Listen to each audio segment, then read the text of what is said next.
इति नामिने नमस्ते सारस्वते देवे गौरवाणी प्रचारिणे निर्विशेष शून्यवादी पाश्चात्यदेशतारिणे वाञ्छाकल्पतरुभ्यश्च कृपा सिन्धुभ्य एव च पतितानां पावनेभ्यो वैष्णवेभ्यो नमो नमः। जय श्री कृष्ण चैतन्य प्रभु नित्यानंद श्री अद्वैत गदाधर श्रीवास आदि गौर भक्तवृंद। हरे कृष्ण कृष्ण कृष्ण हरे हरे, हरे राम राम राम हरे हरे। हरे कृष्णा।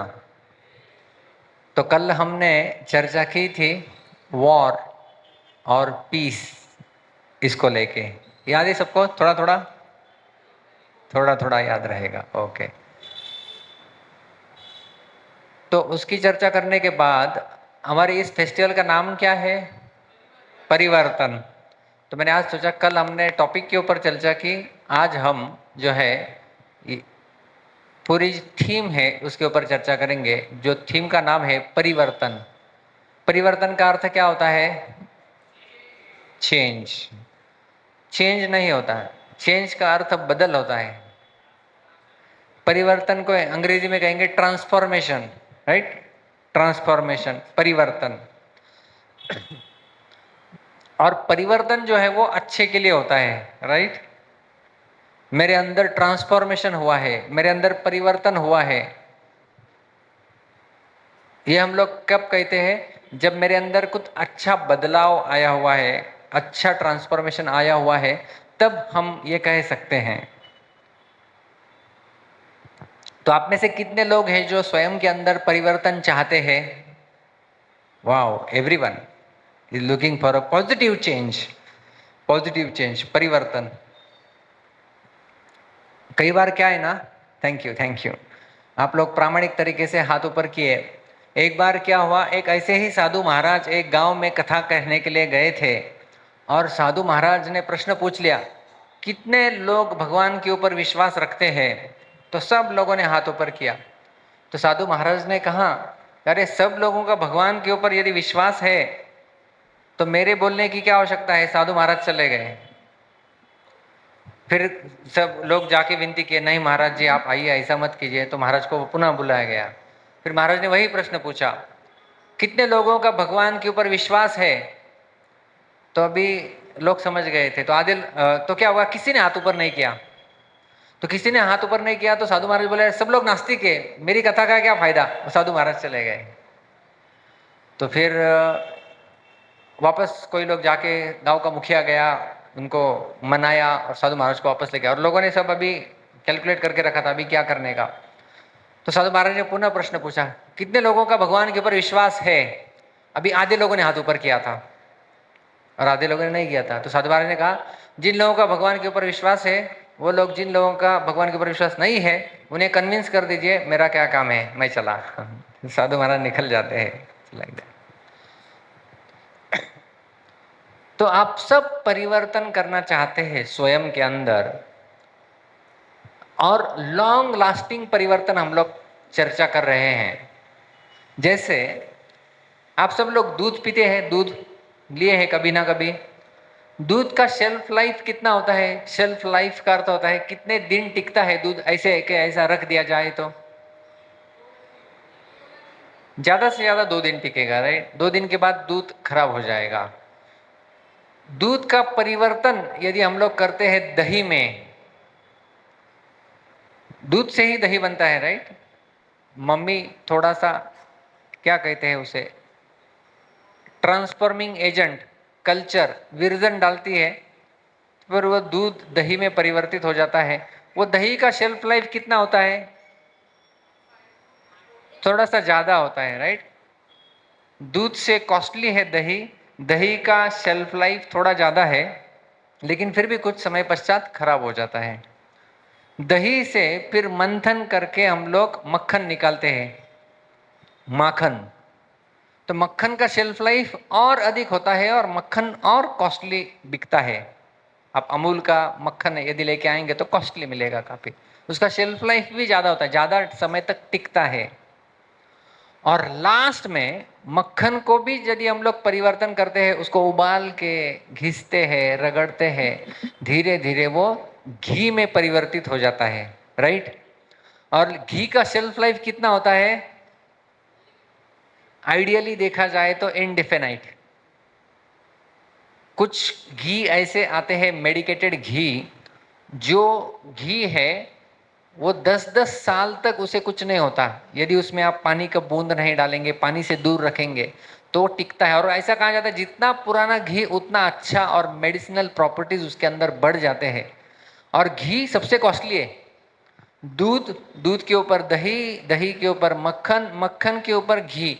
तो देखिए परिवर्तन होते जा रहा है, ट्रांसफॉर्मेशन, उसका शेल्फ लाइफ बढ़ते जा रहा है, उसकी कॉस्ट बढ़ते जा रही है, राइट। लेकिन उसके लिए जो परिवर्तन हो रहा है उसमें उसे तपना पड़ता है, दूध को तपना पड़ता है। दूध को जो है बहुत सारी कठिनाइयों से जाना होता है, तब वो दही में परिवर्तित होता है कि नहीं। दही का मंथन होना पड़ता है, फिर जाके मक्खन आता है। मक्खन का कितना टेम्परेचर के ऊपर बॉईल करना होगा, तब जाके उसका घी बनेगा। तो इतनी लंबी प्रोसेस से जाने के पश्चात फिर घी का मूल्य हम समझते हैं। थोड़ा थोड़ा घी खाया जाता है। आपने देखा घर में घी का चम्मच कितना होता है? याद कीजिए, मम्मी आपको दाल राइस के ऊपर घी डाल रही है, कैसा होता है वो चम्मच? एकदम छोटा सा चम्मच होता है। और दूध पीने के लिए बर्तन, इतना बड़ा glass, I am a Complan boy, इतना बड़ा ग्लास होता है, वो पीते हैं, उसके अंदर क्या क्या डालते हैं। और घी में अपने स्वयं की एक मिठास होती है, इतना कीमती होता है, थोड़ा थोड़ा कंज्यूम किया जाता है, इतने समय पश्चात मिला हुआ है, और इतना उसका शेल्फ लाइफ अधिक है। तो हम जब हमारे जीवन में परिवर्तन की बात कर रहे हैं, तो वो परिवर्तन इस प्रकार का होना चाहिए कि आज मेरा मूल्य, आज मेरा शेल्फ लाइफ, आज मेरी वैल्यू इतनी है, वो दूध से लेकर के घी तक हमें पहुंचना है। तब जाके हम लोग बोल सकते हैं कि जी हाँ, कुछ परिवर्तन हुआ है जीवन में, क्योंकि वैल्यू बढ़ गई है उसकी। वैल्यू बढ़ गई मतलब आपको तो कोई बेचने वाला है नहीं। अब लेकिन वैल्यू का अर्थ क्या होता है? वैल्यू का अर्थ केवल पैसा नहीं है। वैल्यू का अर्थ होता है आपके अंदर वैल्यूज कितने आए हुए हैं, या फिर आपके चरित्र कैसे विकसित हुआ है। ये सारी चीजें हैं जब हम परिवर्तन की बात करते हैं। तो ऐसे कई सारे उदाहरण हम लोग देख सकते हैं, ऐसे लोग जिनके अंदर परिवर्तन आया। और जैसे हर एक चीज के लिए हमने देखा ना, परिवर्तन के लिए एक ट्रांसफॉर्मेशन हैपन्स बाय अ ट्रांसफॉर्मिंग एजेंट। दूध में ट्रांसफॉर्मेशन करना है तो रात को उसके अंदर एक कल्चर डालना पड़ता है, विर्धन, शायद फिर वो दही हो, या फिर कभी नींबू डाला जाता है, ऐसे दूध को दही में परिवर्तित किया जाता है। दही के लिए ट्रांसफॉर्मिंग एजेंट क्या होता है? मक्खन बनाने के लिए वो चर्निंग रॉड, मंथन होता है।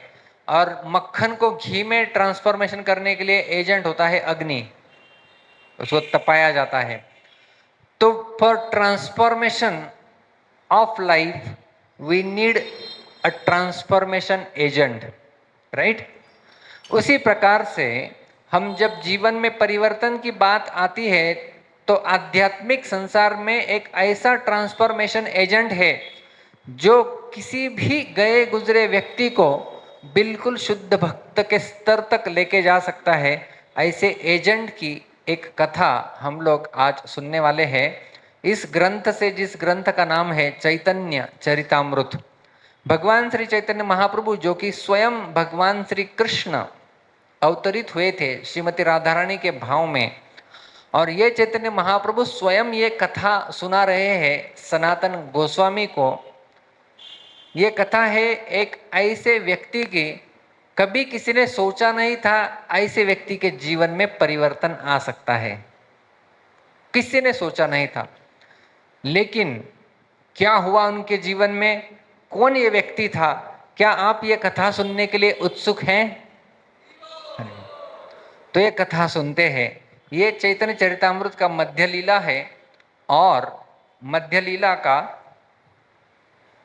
ये है अध्याय क्रमांक 24, जिसमें इस लीला का वर्णन चैतन्य महाप्रभु स्वयं सनातन गोस्वामी को करते हैं। तो आज मैं थोड़ा थोड़ा बंगाली भी आपको सिखाने वाला हूँ। बड़ी मधुर भाषा है। बंगाली स्वीट सबको अच्छे लगते हैं, रसोगुल्ला इत्यादि। बंगाल का बंगाल के लोग बड़े मीठा खाना पसंद करते हैं। तो बंगाली भाषा भी बड़ी मीठी है। उस मिठास का मैं आपको थोड़ा थोड़ा आस्वादन करना चाहूंगा, सारे श्लोक नहीं। तो इस अध्याय में चैतन्य महाप्रभु ये कथा सुनाते हैं एक व्यक्ति की। उस व्यक्ति का नाम क्या था वो हम लोग आगे देखेंगे, वो व्यक्ति स्वयं अपना परिचय कराएगा। तो क्या था, एक दिन की बात है।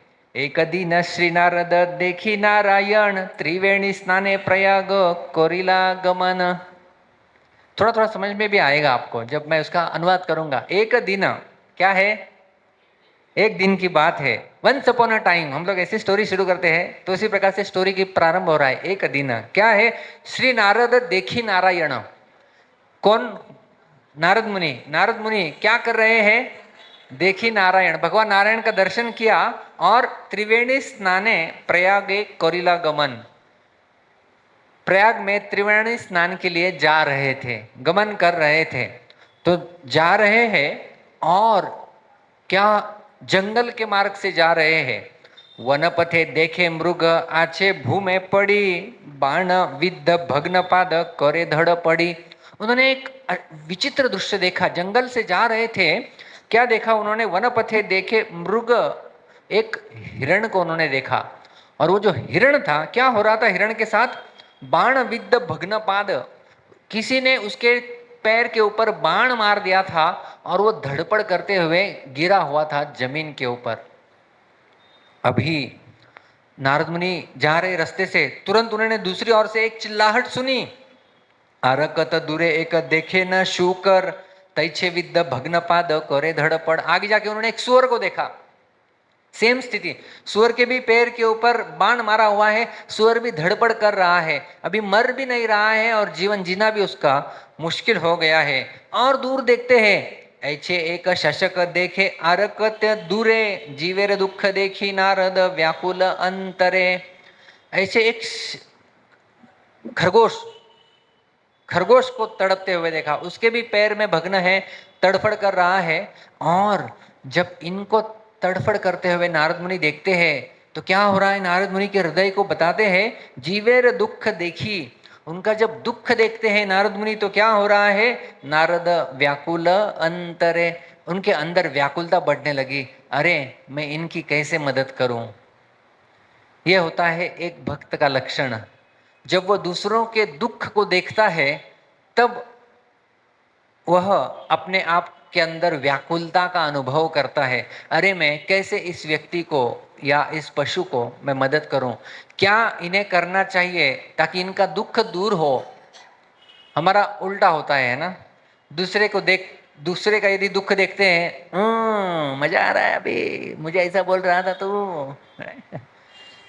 तो ये होता है वैष्णवता का लक्षण, इसे कहते हैं पर दुख दुखी। जब दूसरों को दुखी देखते हैं तो ये स्वयं दुखी हो जाते हैं। और बाय द वे, भगवान ने गीता में ऐसे लोगों को श्रेष्ठ योगी कहा है। छठे अध्याय में भगवान जब योगी का वर्णन करते हैं, श्रेष्ठ योगी कौन है पता है आपको?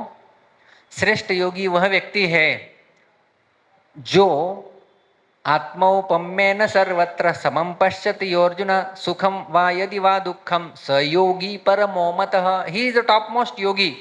भगवद गीता के छठे अध्याय के 32वें श्लोक में भगवान योगी की परिभाषा देते हुए बताते हैं कि आत्मा उपमेन सर्वत्र समम पश्यति यो अर्जुन। हे अर्जुन, जो समान दृष्टि से अपने स्वयं के साथ तुलना करते हुए देखता है और सुखम वा यदि वा दुखम, दूसरों के दुख को अपना दुख मानता है, दूसरों के सुख को अपना सुख मानता है, वह है श्रेष्ठ योगी। जो दूसरे सुखी होते हैं तो ये स्वयं सुखी होता है। तो स्वयं सुखी होने के लिए उसके लिए रास्ता होता है दूसरों को सुख बढ़ाओ। और ऐसे एक व्यक्ति है इस संसार में जो दूसरों के दुख दूर करने के लिए सदैव व्याकुल रहते हैं, वो है भगवान शिव। जब समुद्र मंथन हो रहा था, देवता और असुर मंथन कर रहे थे, समुद्र मंथन चल रहा था, और सबसे पहला चीज क्या निकला उस समुद्र मंथन से, जानता है कोई? हलाहल विष।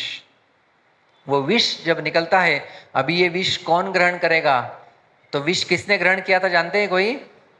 भगवान शिव वहां पर आते हैं, हलाहल विष को धारण करते अपने कंठ में, इसलिए उनका नाम हो जाता है नीलकंठ, क्योंकि ये कंठ में उन्होंने धारण कर रखा था। सुखदेव गोस्वामी ये कथा बताते हुए बताते हैं कि ये भगवान की सर्वश्रेष्ठ आराधना है। बाय द वे, क्या आराधना है? भगवान को माला चढ़ाना, भगवान की पूजा करना, ये तो आराधना है ही, लेकिन सबसे श्रेष्ठ आराधना कौन सी है जानना चाहेंगे आप?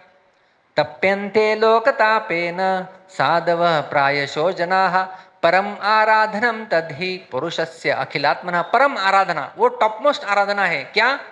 तप्यन्ते लोकतापेन साधव प्रायशो जनाः।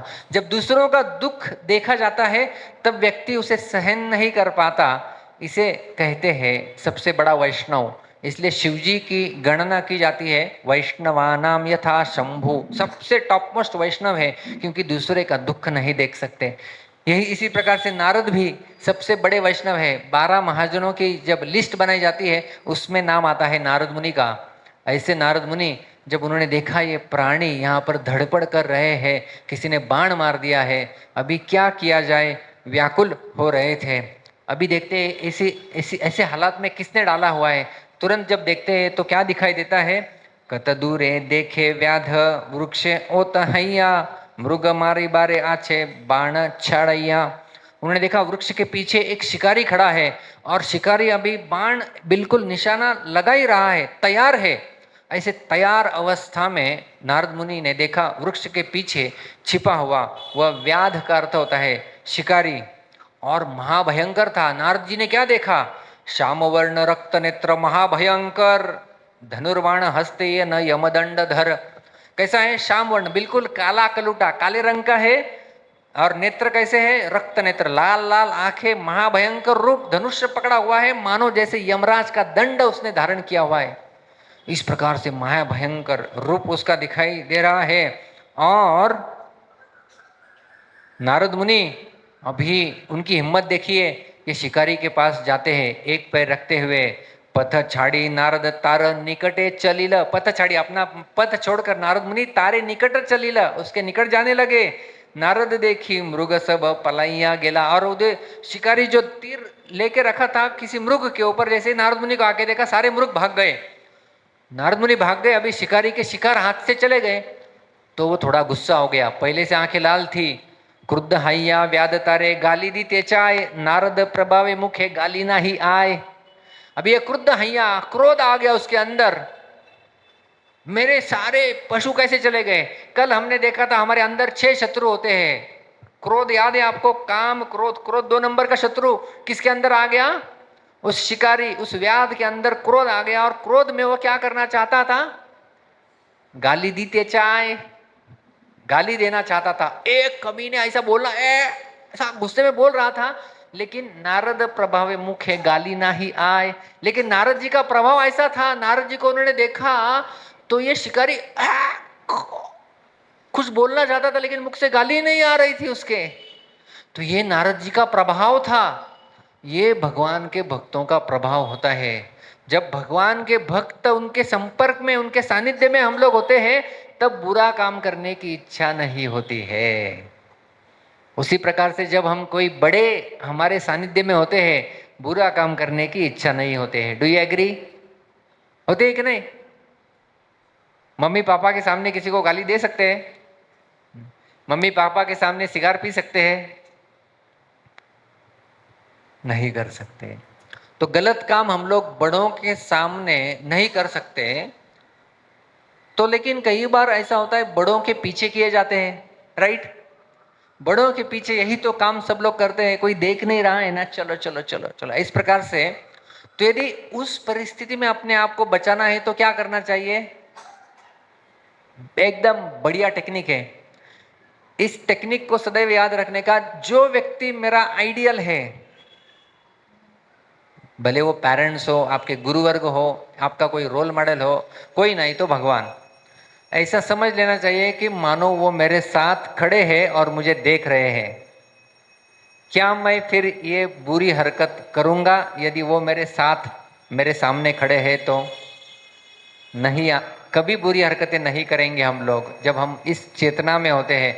और इसलिए श्रील प्रभुपाद जी ने इस आंदोलन का नाम दिया हुआ है अंतर्राष्ट्रीय कृष्ण भावनामृत संघ, international society for Krishna consciousness. इस कॉन्शियसनेस में सदैव रहने का कि कृष्ण मुझे देख रहे हैं। कृष्ण यदि मुझे देख रहे हैं तो क्या मैं गलत कार्य करने की कोई संभावना है? कदापि नहीं। तो उसी प्रकार से नारद मुनि को देख रहे हैं और ये व्याध क्या हो रहा है, गाली दीते चाय नारद प्रभावे मुखे गाली नहीं आए, गाली नहीं आ रही है मुख उनके नारद मुनि के प्रभाव से। और शिकारी जो है वो बात करने लगता है, गोसाई प्रयाण पथ छाड़ी केने आईला तोमा देखी मोर लक्ष्य मृग पलाईला। वो पूछते हैं कि भाई तू सादा रास्ता छोड़कर जंगल के मार्ग से क्यों आए आप? आपको देख के सारे मेरे मृग चले गए हैं, आपको कोई दूसरा रास्ता नहीं है क्या? जंगल के रास्ते से क्यों आए हैं आप? अभी नारद मुनि क्या बताए भाई, इसको क्या बताए?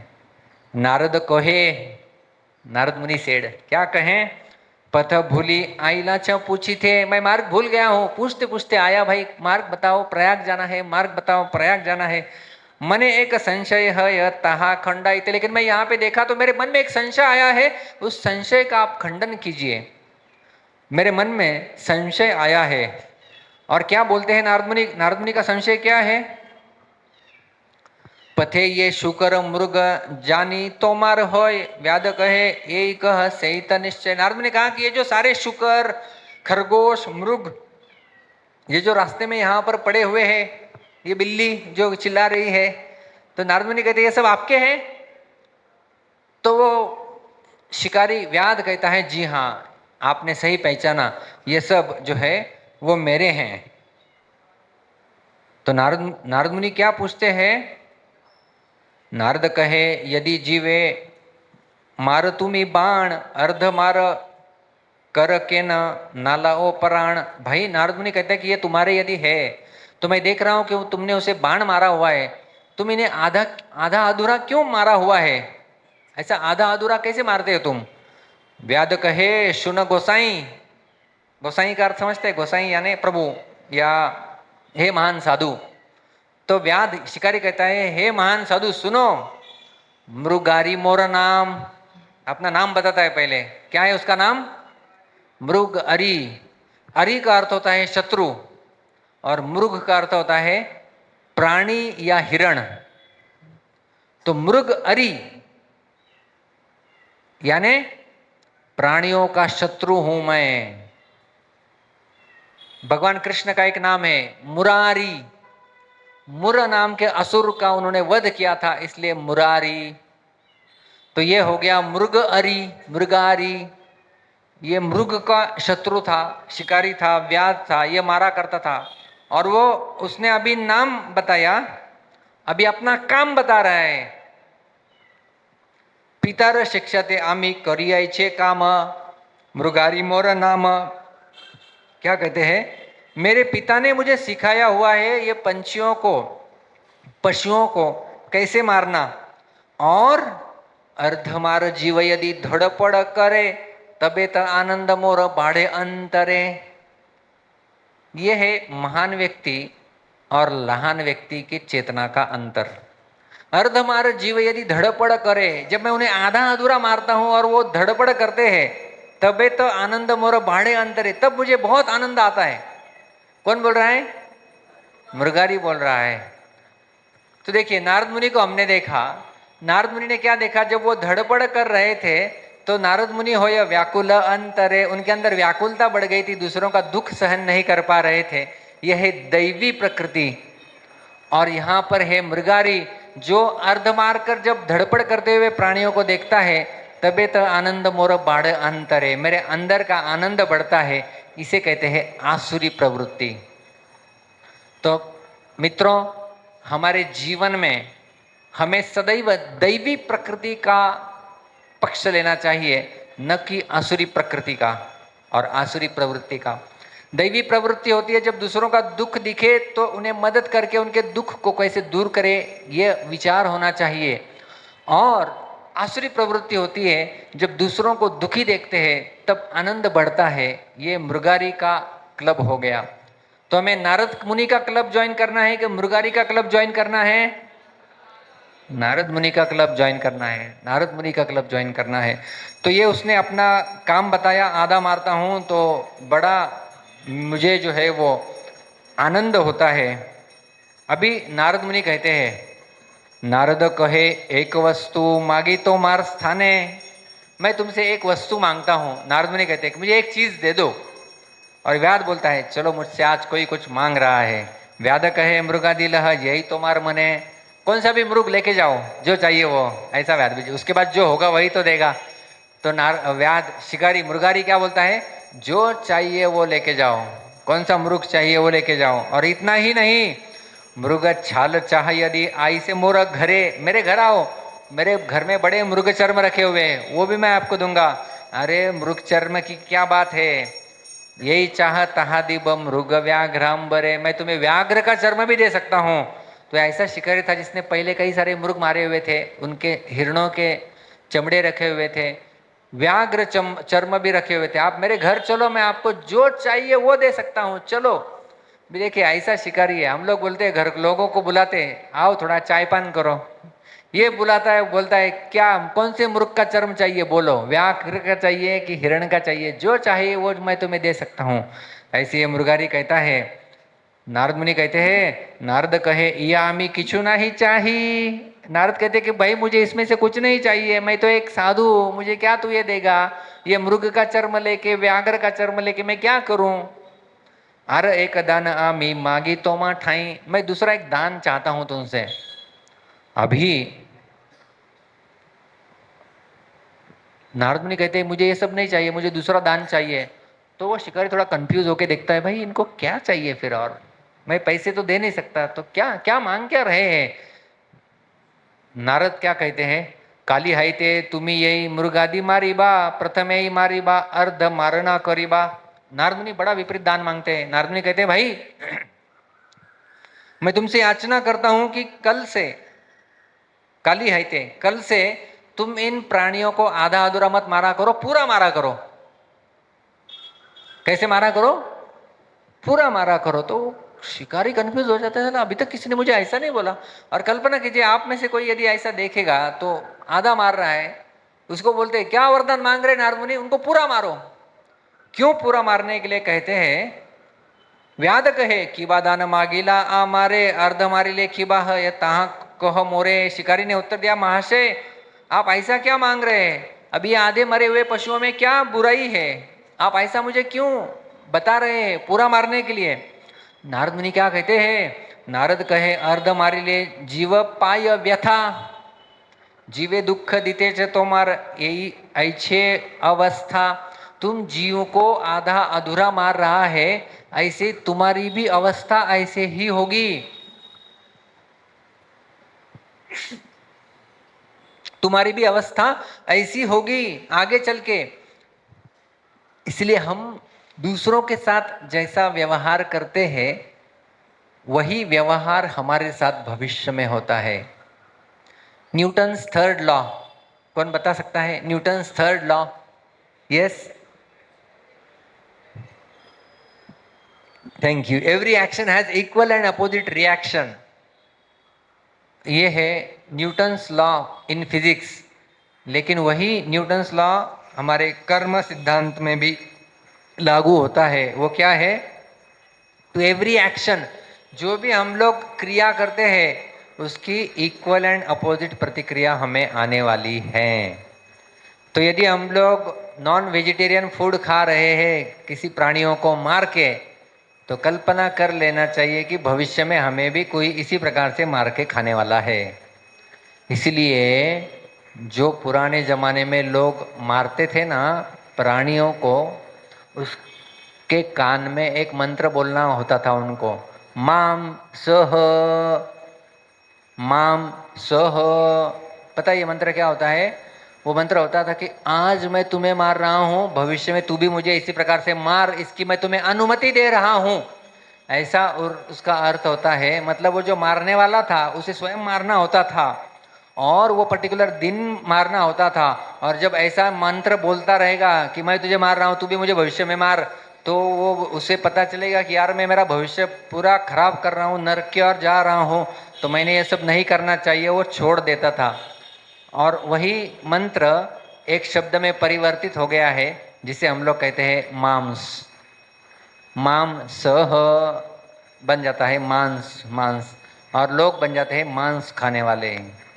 तो ये बहुत भयंकर चीज है कि हम जब दूसरों को इस प्रकार से दुख देते हैं, उसी प्रकार का दुख हमारे जीवन में किसी न किसी प्रकार से आने ही वाला है, इसे हम लोग टाल नहीं सकते। नारद मुनि उसके भविष्य को देख रहे थे कि ये इतने पशुओं को व्याधि दे रहा है, ऐसी ही अवस्था इसकी भविष्य में होगी, इसलिए वो कह रहे हैं कि भाई तू इतनी व्यथा उनको क्यों दे रहा है, आधा मारकर कम से कम पूरा मार, इसलिए मैं ये दान तुमसे मांगता हूँ। व्याध तुम्ही जीव मार, अल्प अपराध तो मार, कदर थना दिया मार, ए पाप अपार। यदि भाई तू पूरा मार देगा ना, तुम्हें थोड़ा पाप लगेगा। अभी तू उन्हें तड़पा तड़पा तड़पा कर जो मार रहा है, इसमें पाप की मात्रा बहुत ज्यादा है, इसलिए उन्हें तड़पा तड़पा कर मत मार, तू उन्हें पूरा मारदार भाई, ऐसा कहते हैं। क्योंकि क्या होगा, कदर थी या तुम्हें या तो मारीला जीवे रे, तारा तय छे तो मारी बे जन्म जन्मांतरे। तुम अभी मार रहे हो, लेकिन तुम्हारे जन्म जन्मांतर का भविष्य तुम खराब कर रहे हो। ऐसा हमें भी लगता है ना, कई बार ऐसा होता है। अच्छे लोगों के साथ बुरा क्यों होता है, ये प्रश्न आता है हमारे जीवन में। वो जो लोग एयर इंडिया के फ्लाइट में जा रहे थे, ऐसा क्या कर्म किया था, क्या बुरा काम किया था कि वो सब के सब अचानक चले गए। तो हमें पता नहीं होता है। गीता में भगवान बताते हैं, कर्मणा गहनो गति ही, कर्म की गति बड़ी गहन है। कौन सी प्रतिक्रिया कब आ जाए हमें पता नहीं चलता। हम सब, हमारा जीवन अच्छा चल रहा है, अचानक से कोई बीमारी आ जाती है। सब कुछ अच्छा चल रहा है, अचानक कुछ हो जाता है। ये अचानक कैसे होता है, समझ लेना चाहिए। कहीं ना कहीं हमारे पूर्व कर्म जो है वो पिक्चर में आ रहे हैं और कुछ व्यक्ति के जीवन में हो रहा है। इसलिए नारद मुनि बोल रहे हैं, भाई तू उन जीवों को तड़पा मत, उन्हें परेशानी मत दे, नहीं तो तेरा भविष्य का जीवन परेशानी पूर्ण हो जाएगा। ऐसा कदापि मत कर, कदापि मत कर। नारद संगे व्याधेर मन प्रसन्न होइल, तार वाक्य सुनी मने भय उपजिल। नारद मुनि के संग में उसे प्रसन्न महसूस होने लगा कि भाई कोई तो है जो मेरा वेलविशर है, कोई जो है मुझे अच्छा समझा रहा है, अभी तक किसी ने मुझे बताया नहीं है। और अभी उसके मन में भय उपजिल, भय उत्पन्न होने लगा। अरे बाप रे, माय गॉड, मैं मेरा भविष्य खराब कर रहा हूँ कितना। आज मैं इन्हें तो मार रहा हूँ, मुझे पता नहीं, लेकिन भविष्य में ये सारे मुझे मारेंगे। My life is going to be hellish. तो उसके मन में अभी भय उत्पन्न हो गया है। और व्याध बोलने लगा अभी उस भयभीत अवस्था में। व्याध कहे, बाल्य हईते यही आमार कर्म, के मने तरी मुई पामर अधम। व्याध क्या कहता है, भाई मैं बचपन से यही कर्म करते आया हूँ, यही शिक्षा मुझे दी है, कि अभी मैं सोच रहा हूँ कि इतने अगणित पापों से अभी मैं कैसे मुक्त हो सकता हूँ। मैंने कितने सारे प्राणियों को आधा मारा होगा, परेशानी। यहाँ पर किसी का फोन है।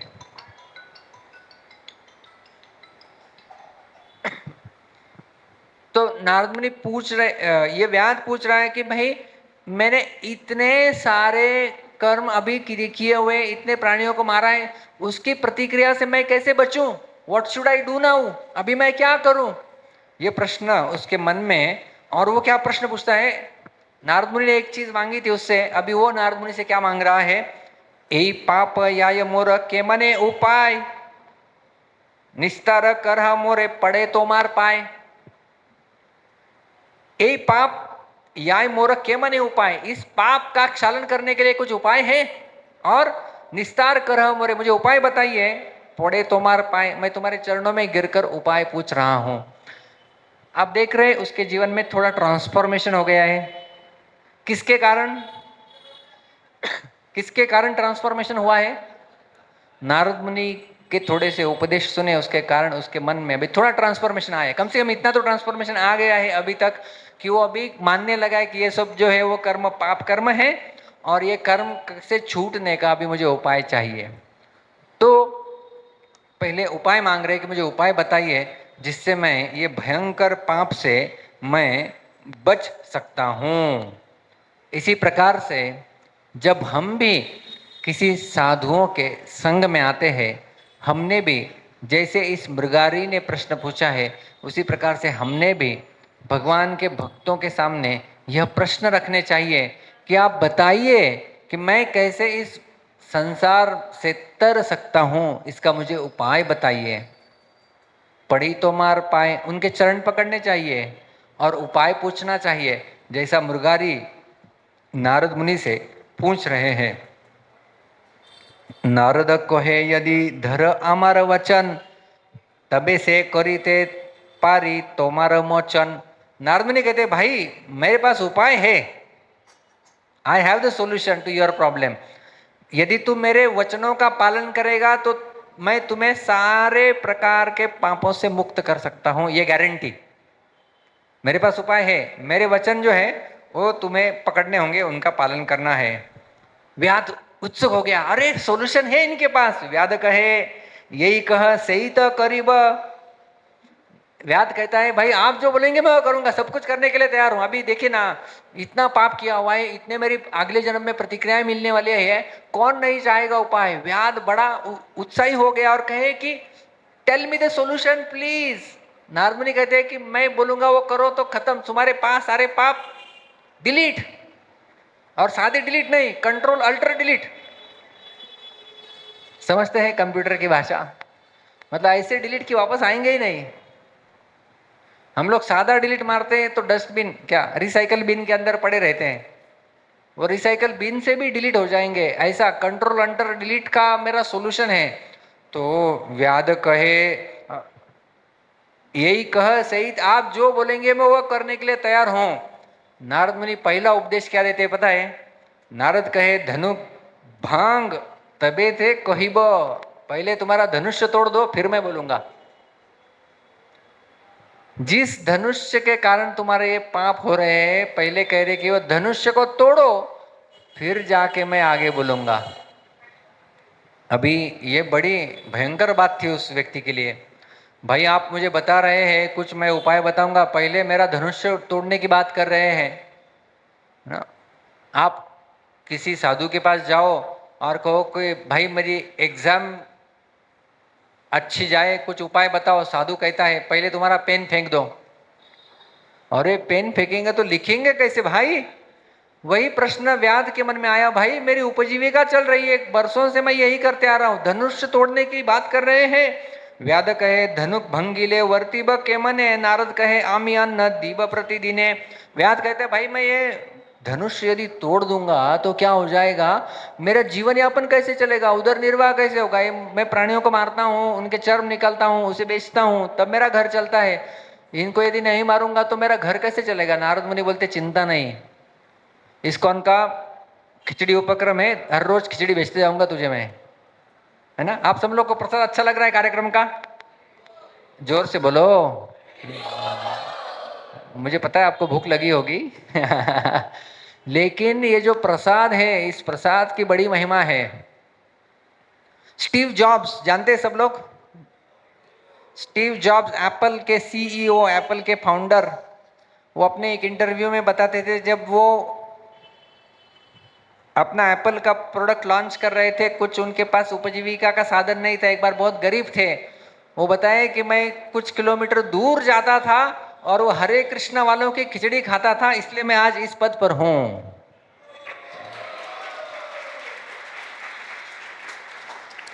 तो नारद मुनि ने कहा टेंशन मत लो भाई, प्रसाद की चिंता मैं तुम्हें हर रोज प्रतिदिने रोज प्रसाद भेज दिया करूंगा। बोलो कितने लोग हैं तुम्हारे घर में, काउंट बताओ, उतना डिश आ जाएगा।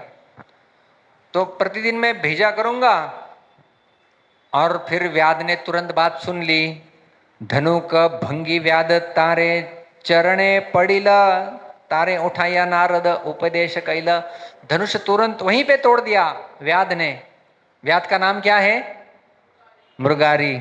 उसने वहीं पर धनुष भंग कर दिया, नारद जी के चरणों में पड़ गया। नारद मुनि ने उसे उठाकर गले लगाया और कुछ उपदेश दिए। अभी क्या कहते हैं नारद मुनि? घरे गिया ब्राह्मणे देह यत आछे धोन, एक एक वस्त्र परी बहिर हो दुई जन। वो मुर्गारी और उसकी वाइफ, उसकी पत्नी घर में रहती थी। नारद मुनि ने कहा घर जाओ, जो भी धन अर्जित किया हुआ है वह सब ब्राह्मणों में बांट दो और घर से निकल कर जाओ। तुम केवल एक एक वस्त्र अपने शरीर के ऊपर रखो, तुम और तुम्हारी पत्नी पत्नी और घर से बाहर जाओ। और कहाँ जाओ? नदी तीरे एक खानी कुटीर करिया, तार आगे एक पिंडी तुलसी रोपिया।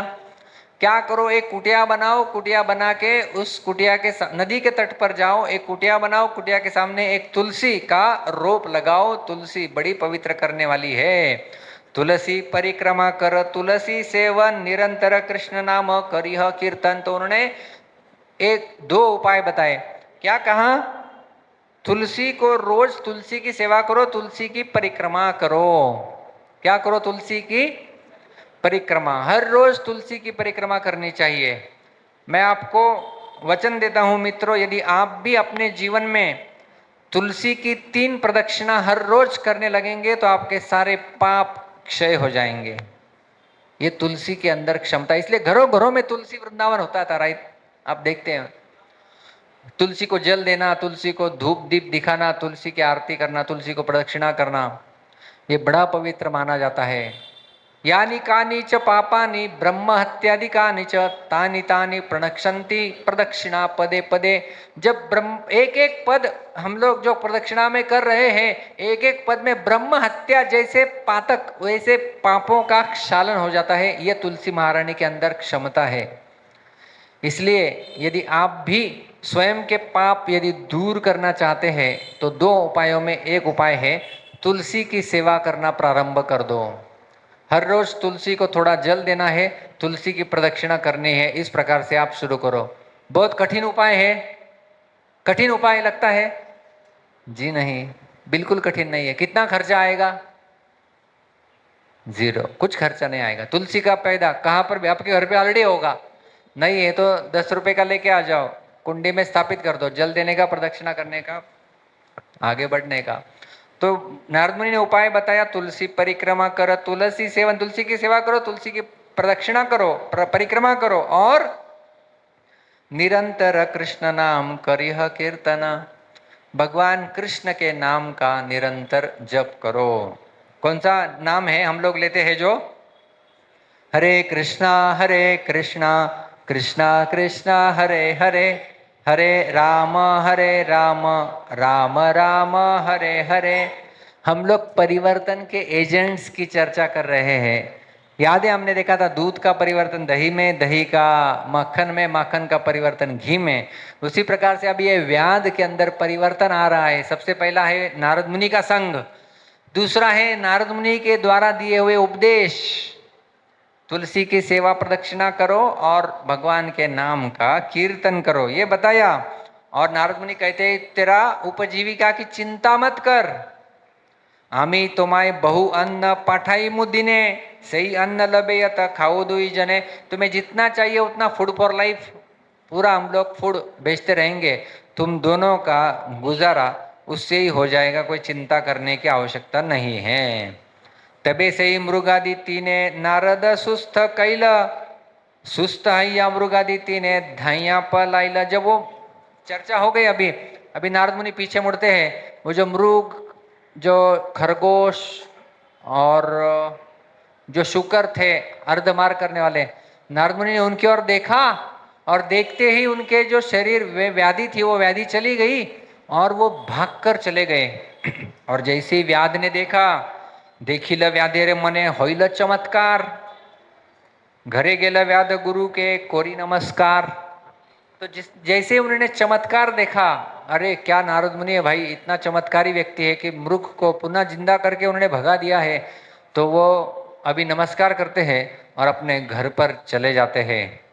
यथा स्थाने नारद गेला व्याध घरे आइला, नारदेर उपदेश सकल करिल।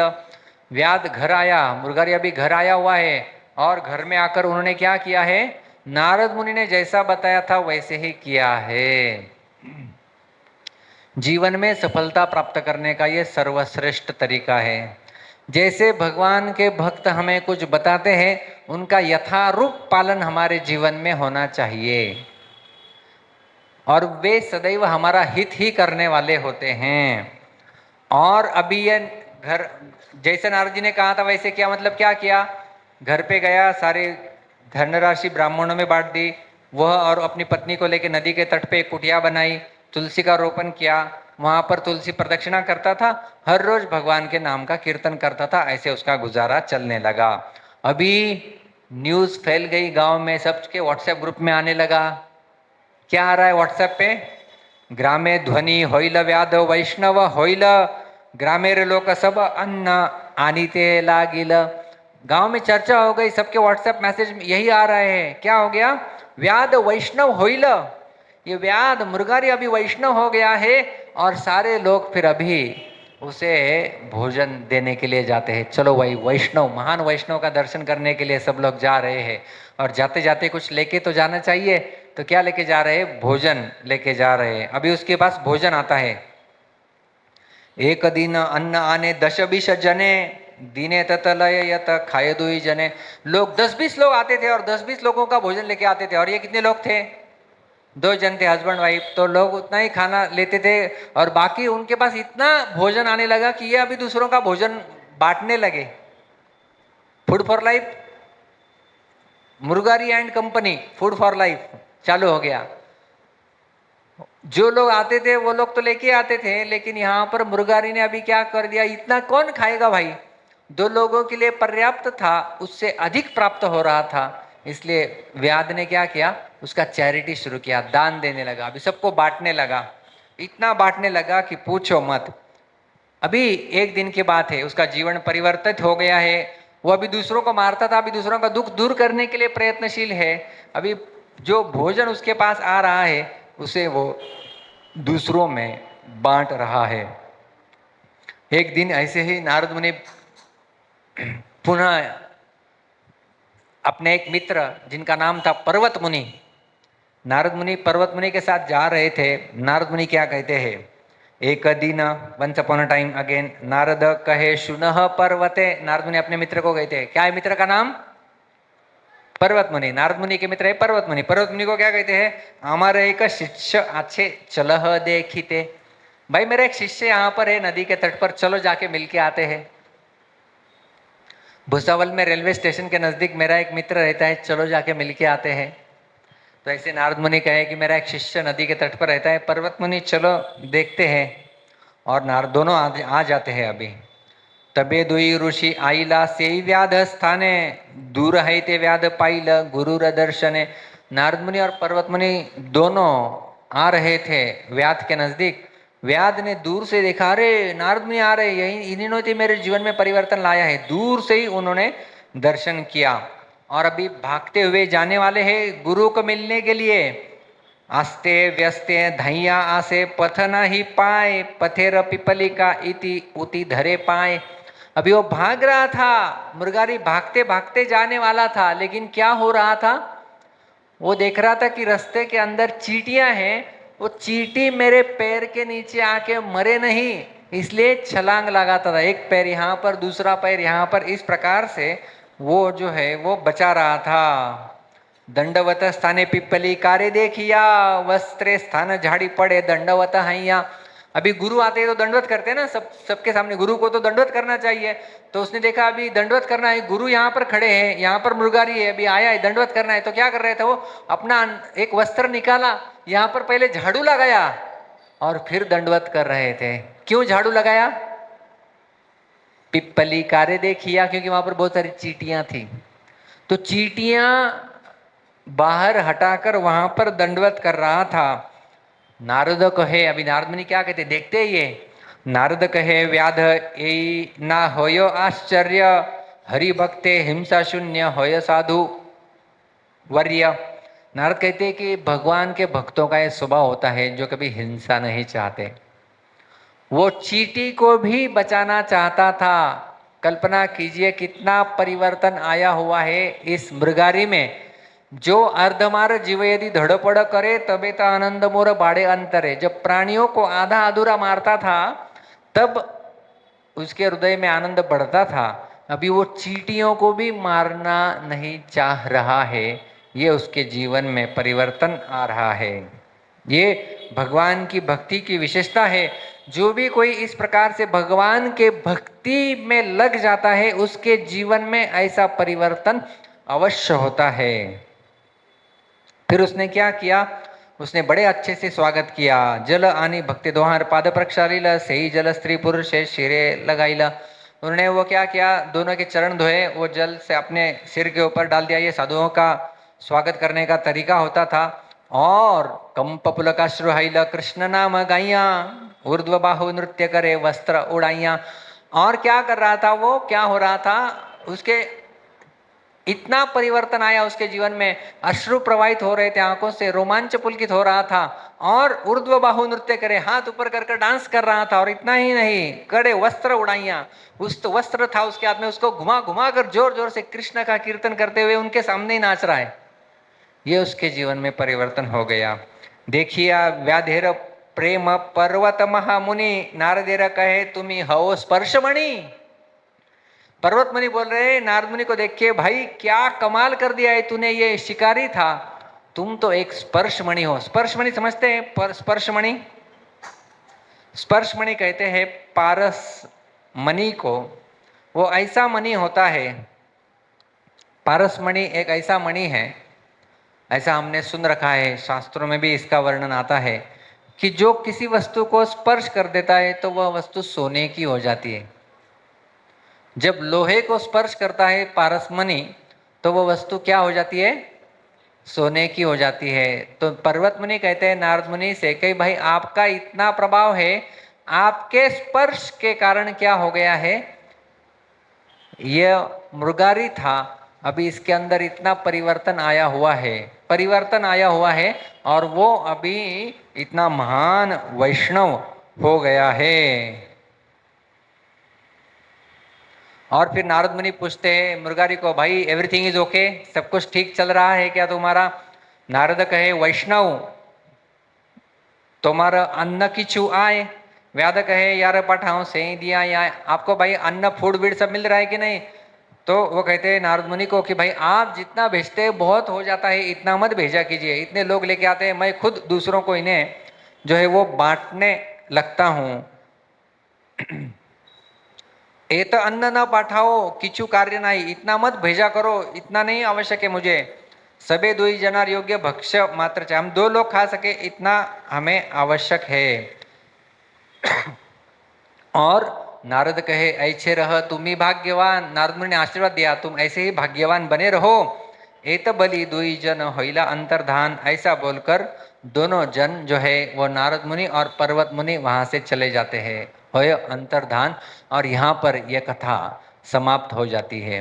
तो ये कथा क्यों हमने बताई यहाँ पर, ये जो मृगारी था उसके जीवन में जो इतना सारा परिवर्तन आया उसके जीवन में, कैसे वो प्राणियों को आधा अधूरा मारता था और फिर बाद में अभी वो चींटियों को भी नहीं मार रहा है।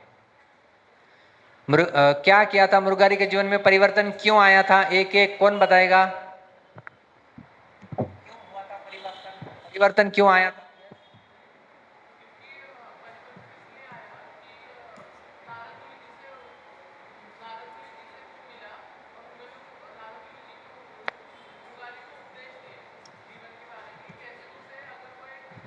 करेगा तो उसको बुरा कर्म का बुरा फल ही मिलेगा। जैसे अगर वो इन प्राणियों को आधा अधूरा अगर मारेगा तो उसका भी अंत इसी प्रकार होगा। और अगर उसे एक सुख शांति का जीवन जीना है तो उसे ये सब काम छोड़कर भगवान को समर्पित करना चाहिए और अपना जीवन एक अच्छी तरह से व्यतीत करना चाहिए। और अपने जो पुराने पाप है उसे, जो तुलसी माता को एक एक चीज बताओ। सबसे पहला क्या था? सबसे पहला था कि नारद मुनि का संग, हाँ, राइट? नारद मुनि का फर्स्ट थिंग वेरी इंपॉर्टेंट, क्या किया उसने? नारद मुनि का थोड़ा सा संग किया। दूसरा चीज, आप सब कुछ बता रहे थे, पूरा स्टोरी मत बताओ, एक एक चीज। अभी और कोई बताएगा? नारद मुनि का संग किया, और दूसरा क्या किया उसने? तुलसी महारानी का प्रदक्षिणा करना, तुलसी महारानी का रोज प्रदक्षिणा करता था, वेरी गुड। और क्या किया उसने? यस, पीछे कृष्णा जी का कीर्तन शुरू किया, कृष्ण नाम का कीर्तन किया। यस, वेरी गुड, कृष्ण का कीर्तन किया।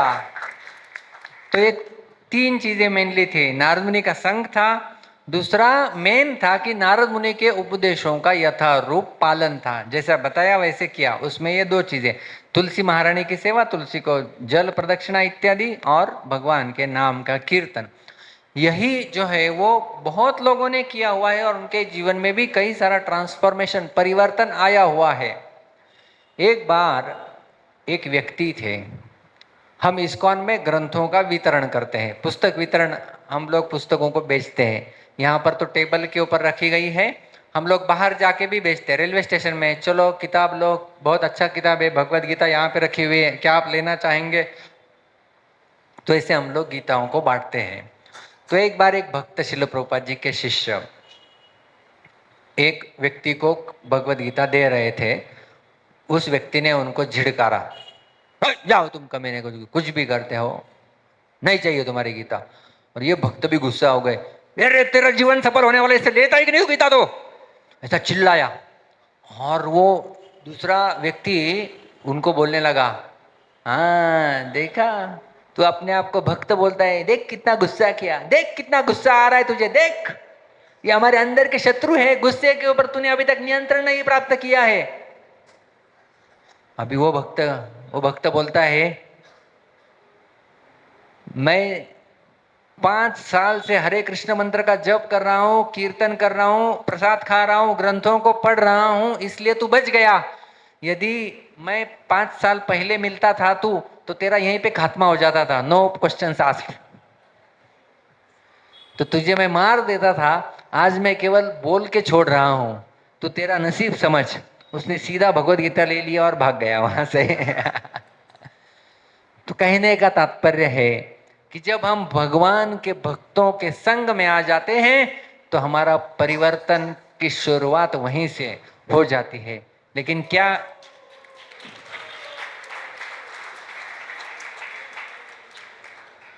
लेकिन क्या हमें करना है?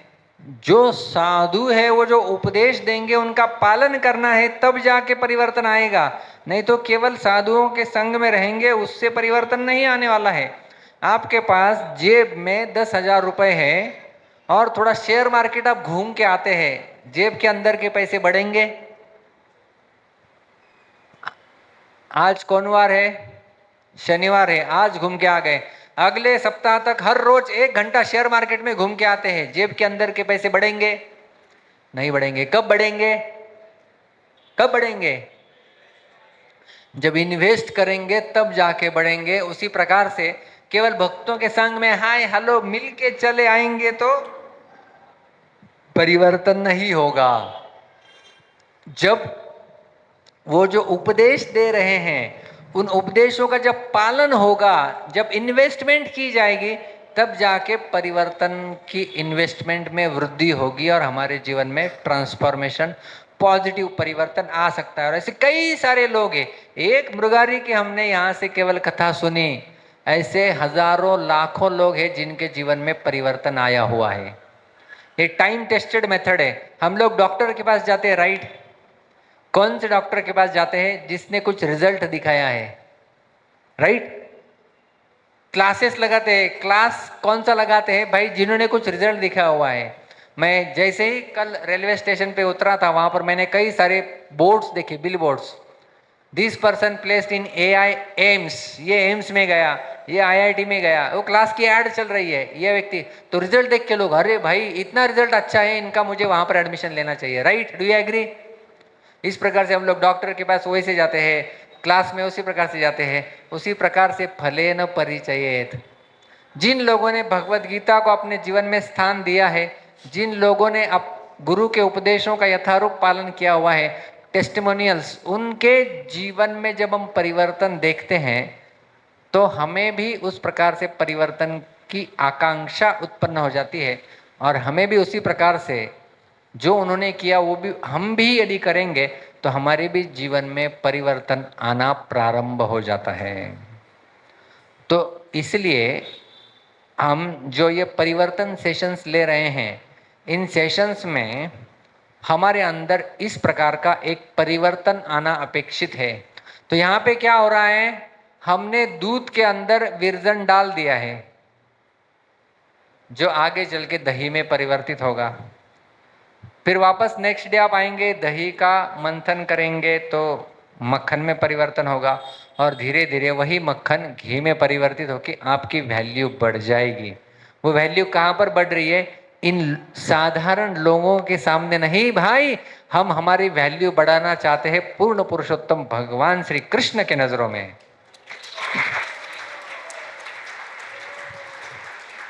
ये साधारण लोगों के नजरों में क्या वैल्यू बढ़ाए के फायदा होने वाला है?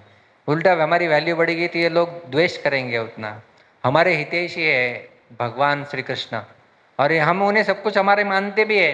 त्वमेव माता च पिता त्वमेव, त्वमेव बंधु सखा त्वमेव, त्वमेव विद्या द्रविणम त्वमेव, त्वमेव सर्वम मम एव देव। आप मेरे सब कुछ हो, माता हो, पिता हो, बंधु हो, द्रविण यानी मेरी संपत्ति हो, आप मेरे लिए सब कुछ है। इसलिए कायेन वाचा मनसेन्द्रियैर्वा प्रकृति स्वभावात् करोमि यत् यत् सकलम परस्मै नारायणायेति समर्पयामि। मैं जो भी कुछ कर रहा हूँ कायेन वाचा, काया से, शरीर से, मन से, बुद्धि से, वाणी से, जो कुछ कर रहा हूँ नारायणायेति समर्पयामि, मैं समर्पित कर रहा हूँ भगवान श्री नारायण के चरणों में। जब हम जो भी करते हैं, जब भगवान नारायण के चरणों में समर्पित करते हैं, तब हमारा ट्रांसफॉर्मेशन का जर्नी प्रारंभ होता है। तो हमें हमारे जीवन में जो भी कुछ करना है वो भगवान नारायण की संतुष्टि के लिए, भगवान नारायण को समर्पण के तौर पे करना चाहिए। आप विद्यार्थी हैं तो विद्यार्थियों को आप पढ़ाई इस प्रकार से करना चाहिए कि अपना रिजल्ट आएगा वो भगवान को अर्पण करना है, इस प्रकार से हमें पढ़ाई करनी चाहिए। जो भी कर्म हम लोग करें वो भगवत प्रीत्यर्थ होना चाहिए। छत्रपति शिवाजी महाराज सब लोग जानते हैं, राज्य भावे हितर श्रींची इच्छा। श्री यानी श्री वेंकटेश, तो राज्य होना चाहिए, स्वराज्य होना चाहिए, ये भगवान की इच्छा है और मैं अपनी इच्छा को भगवान की इच्छा में मिलाना चाहता हूँ। कल का PEAC का ए था अलाइनमेंट विद डिविनिटी, भगवान के साथ अलाइन करना। तो भगवान के साथ हमारा शरीर, मन, वाणी, बुद्धि सब हम जब अलाइन कर देते हैं, तब हमारे जीवन में ऐसा परिवर्तन आता है कि दूध जो कि खराब होने वाला था वो अभी घी में परिवर्तित हो जाता है, उसका मूल्य बढ़ जाता है और घी बड़ा स्वादिष्ट होता है, हमारे भोजन का मूल्य भी वो बढ़ाता है। उस प्रकार से मित्रों, यदि आप भी इस प्रकार से अपने जीवन में भक्तों का संग करेंगे, शास्त्रों का अध्ययन करेंगे, कृष्ण नाम का कीर्तन करेंगे, भगवान का दर्शन करेंगे, भक्तों के उपदेशों का पालन करेंगे, तो आपके जीवन में भी उसी प्रकार से घी जैसे स्वादिष्ट होता है, महंगा होता है, शेल्फ लाइफ उसकी अधिक होती है, उसी प्रकार से आपके जीवन में भी एक ऐसी महक उत्पन्न हो जाएंगी कि लोग पूछने लगेंगे कि भाई ये व्यक्ति अभी कहाँ से कहाँ तक पहुँच गया है। और हम धन्यवाद देना चाहेंगे ऐसे व्यक्ति, ऐसी भक्ति वेदांत स्वामी श्रील प्रभुपाद जी को, जिन्होंने हजारों नहीं, लाखों नहीं, करोड़ों लोगों के जीवन में इस प्रकार से अपने वाणी के द्वारा, अपने ग्रंथों के द्वारा परिवर्तन लाया हुआ है। और यह आप सब लोगों का सौभाग्य है। भुसावल में यहाँ पर बहुत सुंदर, अभी तो मंदिर है ही राधा मुरलीधर, लेकिन भविष्य में एक ऐसा मंदिर होने जा रहा है, राधा श्री राधा मुरलीधर, इनका बड़ा भव्य दिव्य मंदिर होने जा रहा है, जहाँ पर लाखों लोग आएंगे। और ये मंदिर जो है, मंदिर is nothing but a transformation agent. ऐसा एजेंट है जो लोगों के जीवन में केवल परिवर्तन ही नहीं, लोगों के जीवन में क्रांति ला सकता है। और